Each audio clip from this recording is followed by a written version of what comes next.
محترم معظم خیری صاحب، سعادہ راشد صاحبہ، دیگر اراکین شورا، السلام علیکم۔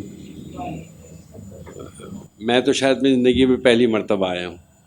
پہلے شام ہمدرد ہوا کرتی تھی میرے بچپن میں، شاید اس میں کبھی ہم گئے ہوں۔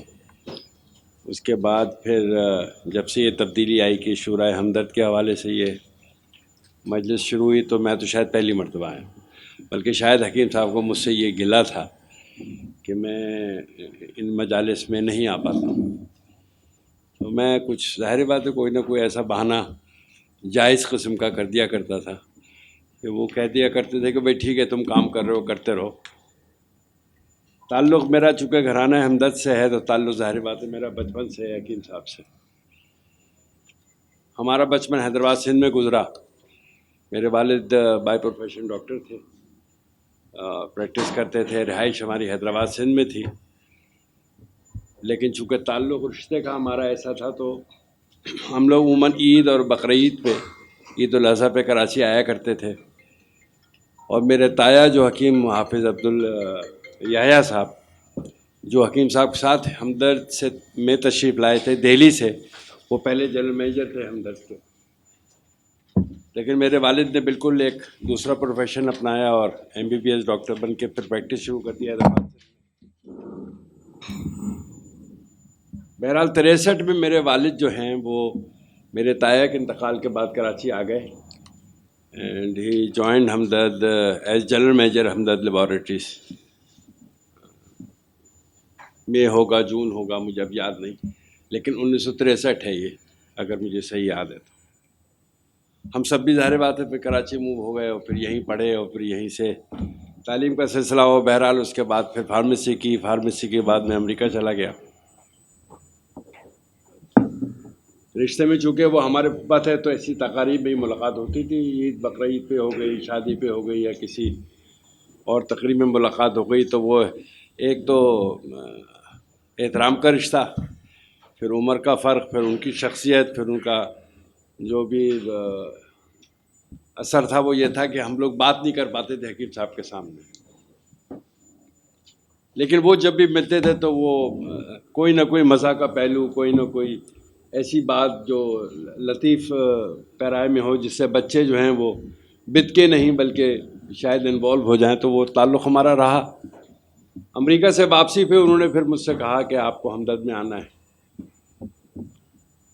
اور اس وقت میرے والد بھی حیات تھے اور وہ مینیجنگ ڈائریکٹر تھے ہمدرد لیبارٹریز کے۔ خیر حکیم صاحب کے اصرار پہ، اپنے والد کے اصرار پر بخوشی میں راضی ہوا اور پھر میں ہمدرد میں آ گیا۔ وہاں سے میرا ایک تعلق جو پہلے رشتے کے حوالے سے تھا وہ اب دفتری حوالے سے شروع ہوا، اور مجھے اندازہ ہوا کہ ایک آدمی جو میرے رشتے میں میرا بزرگ بھی ہے، میرا بڑا بھی ہے، میرا استاد بھی ہے، وہ ایز اے ایڈمنسٹریٹر کیسا ہے، کیونکہ وہاں آپ کو آدمی کی خصوصیات کا علم ہوتا ہے کہ وہ جب اپنی کام پہ ہوتا ہے تو وہ کیسے کاموں کو مینیج کرتا ہے۔ اور ہمارے لیے تو بالکل پہلی ہی نوکری تھی، سب کچھ سیکھنا تھا، انہی کے ساتھ ہی سیکھنا تھا، اور وہ سکھاتے بھی تھے۔ مطلب 1985 میں میرے انڈکشن پہ میں شاید ینگسٹ آدمی تھا جو حکومت کے بورڈ میں آیا، اور میں حکیم صاحب سے یہ کہا تھا کہ میں یہاں کیا کروں، کہتے تم صرف سننے کے لیے آئے ہو، سنو اور دیکھو۔ تو ان کا جو طریقہ کار تھا تربیت کا وہ یہ تھا کہ بہت شروع سے کسی چیز پہ محنت کی جائے۔ یہی نہیں کہ صرف ماحول پیدا کرنا کافی ہوتا ہے آدمی کی تربیت کے لیے، شخصیت کے بنانے کے لیے، بلکہ اس کو وہ سپورٹ اور وہ موٹیویشن بھی چاہیے ہوتی ہے، جو ہم نے خود اپنی زندگی میں دیکھی ہوتے ہوئے۔ بیسیکلی حکیم صاحب ایک طبیب تھے، طبابت کرتے تھے۔ پاکستانیت کے حوالے سے یہ سمجھ لیں کہ شاید یہ وہ واحد طبیب تھے جو ایک تسلسل کے ساتھ مشرقی پاکستان اور مغربی پاکستان میں ایک پل کا کام انجام دیتے تھے۔ ہر مہینے میرا خیال ہے کہ وہ 1-2 دن کے لیے ڈھاکہ اور 1-8 دن کے لیے چوٹگاؤں میں مطلب فرماتے تھے جب تک مشرقی پاکستان قائم رہا۔ کراچی میں بھی مطلب کرتے تھے، اور پھر لاہور میں بھی کرتے تھے، اور پنڈی میں بھی کرتے تھے، اور پشاور میں بھی کرتے تھے۔ مطلب کرنا کوئی کمال کی بات نہیں ہے، لیکن تواتر کے ساتھ 62-65 سال مطلب کرنا اپنے معمولات کے مطابق یہ کمال تھا.